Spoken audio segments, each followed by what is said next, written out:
혹시 이런 생각 해보신 적 있으신가요? 임신 중에 스트레스를 너무 받아서, 내가 너무 엄하게 키워서, 어릴 때 더 잘 챙겨줬어야 했는데, 아이에게 특장애가 생겼을 때 많은 부모님들이 가장 먼저 본인을 탓하십니다. 자, 오늘은 그 죄책감 내려놓으셔도 된다는 말씀을 정확한 근거와 함께 설명드리려고 합니다. 안녕하십니까? 뇌신경 한의사 조성환입니다. 저는 뇌와 신경이 만들어내는 증상들을 한의학으로 풀어드리는 채널을 운영하고 있는데요. 오늘은 소아 특장애를 주제로 부모님들이 가장 궁금해하시는 부분, 바로 왜 우리 아이에게 틱이 생겼는가에 대해서 제대로 짚어드리겠습니다. 영상을 끝까지 보시면 틱장애의 실제 원인이 무엇인지, 그리고 앞으로 어떻게 접근해야 하는지 방향을 잡으실 수 있을 겁니다. 진료실에서 이런 환자분들을 정말 많이 만납니다. 아이 손을 잡고 오신 어머니가 진료실 문을 들어서자마자 이렇게 말씀을 하세요. 원장님, 제가 임신 중에 스트레스를 너무 받았거든요. 그게 아이에게 영향을 준 건 아닐까요? 또 어떤 분은 이렇게 말씀하세요. 제가 좀 엄하게 키웠어요. 그래서 틱이 생긴 건 아닐까요? 이렇게 말씀하시는 표정에 죄책감이 가득 담겨 있거든요. 그런데 잠깐, 오늘 이 영상을 보고 계신 분들 아래 상황에 해당되지는 않는지 한번 살펴보세요. 첫 번째, 아이의 틱 증상을 보고 내가 뭔가 잘못한 건 아닐까 하는 생각이 드셨다. 두 번째, 틱 증상이 시작된 이후 아이를 혼내거나 지적한 적이 있다. 세 번째, 병원에서 원인을 모르겠다 라는 말을 들으셨다. 네 번째, 틱 장애의 원인에 대해서 찾아보셨는데 정보가 너무 많아서 오히려 더 혼란스러우셨다. 이 중에 한 가지라도 해당되신다면 오늘 영상은 끝까지 꼭 보셔야 됩니다. 여러분의 궁금증에 대해서 명확하게 답을 드리겠습니다. 많은 부모님들이 이렇게 생각하십니다. 틱장애는 임신 중 스트레스가 원인이다. 내가 너무 엄하게 키워서 아이가 예민해진 거다. 형제끼리 싸움이 잦아서 긴장해서 그렇다. 이런 생각들이 완전히 틀린 건 아닙니다. 환경적 요인이 증상을 악화시킬 수 있는 건 사실이거든요. 그런데 여기서 중요한 걸 구분하셔야 됩니다. 틱장애의 원인과 악화 요인은 완전히 다릅니다. 부모님의 양육 방식이나 임신 중 스트레스는 틱장애를 만들어내는 원인이 아니에요. 이미 갖고 태어난 신경계 특성이 환경의 영향을 받아서 드러나는 것에 가깝습니다. 아니, 그러면 무엇이 진짜 원인이냐 라고 하시면 지금부터 말씀드려 볼게요. 틱장애의 핵심 원인은 뇌 안의 특정 회로, 그 회로의 신경학적 과흥분 상태입니다. 우리 뇌에는 기저핵이라는 부위가 있습니다. 쉽게 말하면 움직임을 조절하는 관제탑 같은 곳이에요. 이 동작은 해도 된다. 이 동작은 멈춰라. 이런 신호를 실시간으로 내보내는 곳입니다. 그리고 이 기저핵은 도파민이라는 신경 전달 물질의 영향을 굉장히 많이 받아요.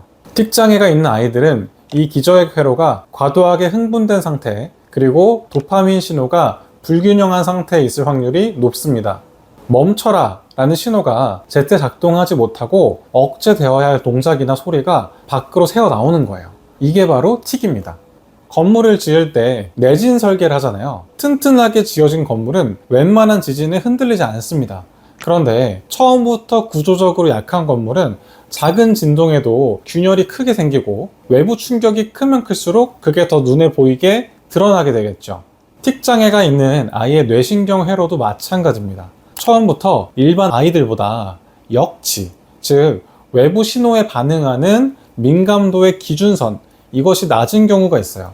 그 상태에서 스트레스나 피로, 흥분 같은 외부 자극이 오면 일반 아이들은 그냥 지나칠 수 있는 수준인데 이 아이들은 신경계가 반응을 해버리는 겁니다. 그렇다면 이 신경계 특성은 어디서 오는 걸까요? 여기서 유전적 요인을 빼놓을 수가 없습니다. 연구에 따르면 틱장애는 유전적 연관성이 상당히 높은 것으로 알려져 있습니다. 부모나 형제 중에 틱 증상이 있었던 경우 또는 ADHD나 강박증이 있었던 경우에 아이에게 틱이 나타날 가능성이 높아질 수 있다는 거예요. 단 유전이 완전히 100%라는 뜻은 아닙니다. 유전적 소인이 있더라도 반대로 드러나지 않는 경우도 있고요. 가족력이 없어도 나타나는 틱장애도 있어요. 그리고 틱장애와 ADHD, 강박증 이런 증상들이 함께 오는 경우도 많은데요. 이건 우연이 아닙니다. 이 세 가지 모두 뇌의 기저핵 회로와 도파민 시스템을 공유하고 있는 질환이에요. 뿌리가 같은 신경 회로에서 비롯되다 보니까 함께 나타나는 경우가 적지 않습니다. 한의학적으로는 어떻게 볼까요? 한의학에서는 이런 틱 질환을 침담 허겁이라는 개념으로 설명합니다. 침담 허겁, 쉽게 말하면 심장과 담의 기운이 허약해서 외부 자극에 쉽게 놀라고 흔들리는 체질 상태를 말합니다. 그리고 간기울결이라는 개념으로 설명하기도 합니다. 간기울결, 쉽게 말하면 간의 기운이 막혀서 감정의 흐름이 원활하지 않고 긴장과 과흥분이 쉽게 생기는 상태입니다. 결국 한의학과 현대신경학이 틱이라는 같은 신체 증상을 서로 다른 언어로 설명하고 있어요. 신경계가 과흥분되기 쉬운 체질적 특성, 이것이 특장애의 뿌리인 것은 동일합니다. 부모님이 잘못 키우신 게 절대 아니에요. 임신 중에 스트레스가 직접 원인이 된 것도 아닙니다. 아이가 처음부터 그런 신경계 특성을 갖고 태어난 것이고 그게 특정 시점에 드러난 것입니다. 이걸 먼저 아시는 것이 올바른 치료의 시작입니다. 그렇다면 집에서 부모님이 해주실 수 있는 것들 무엇이 있을까요? 지금부터 4가지를 말씀드리겠습니다. 첫 번째, 증상을 지적하지 않는 것. 이게 가장 중요한 관리 방법입니다. 또 눈 깜빡이네?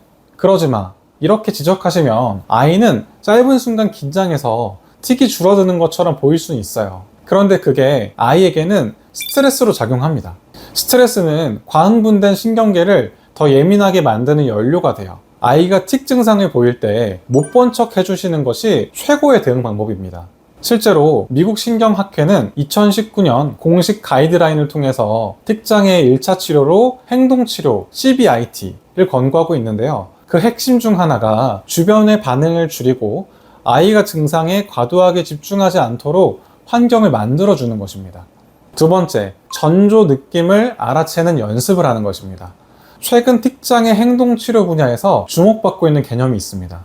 바로 전조 감각 충동이라는 것인데요. 쉽게 말하면 틱이 나오기 직전에 몸 어딘가가 뻐근하거나 간지럽거나 뭔가 불편한 느낌이 올라온다는 거예요. 아이가 이 전조 느낌을 스스로 알아챌 수 있도록 도와주면 충동이 올라올 때 잠깐 멈추는 연습이 가능해집니다. 아이에게 지금 어디가 이상한 느낌이야 하고 자연스럽게 대화해 주시는 것만으로도 많은 도움이 됩니다. 세 번째, 복식 호흡으로 신경계 진정시키기. 이완 훈련은 틱장애 행동치료에서 보조적으로 활동되는 방법입니다. 아이가 긴장하거나 피곤해서 틱이 심해지는 상황이 있잖아요.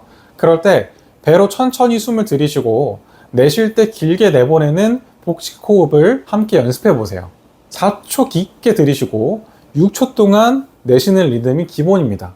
과흥분된 자율신경계가 조금씩 안정되는 방향으로 작용할 수 있어요.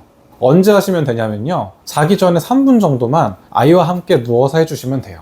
부모님이 꼭 함께 해주시는 게 포인트입니다. 네 번째, 수면 시간 꼭 지키기. 수면은 신경계가 회복되는 시간이에요. 잠을 충분히 자지 못하면 신경계의 흥분 역치, 즉 기준선이 더욱 낮아지고 특증상이 심해지는 경향이 있습니다. 매일 같은 시간에 자고 같은 시간에 일어나는 것, 단순해 보이지만 이게 신경계에는 큰 안정 효과를 줍니다. 취침 1시간 전에는 스마트폰과 영상 화면을 치워주시고 조명을 낮추고 조용한 활동으로 전환해 주세요. 이 일관된 취침 전 루틴이 아이 뇌에는 이제 쉬는 시간이다 라는 신호를 반복적으로 보내주게 됩니다.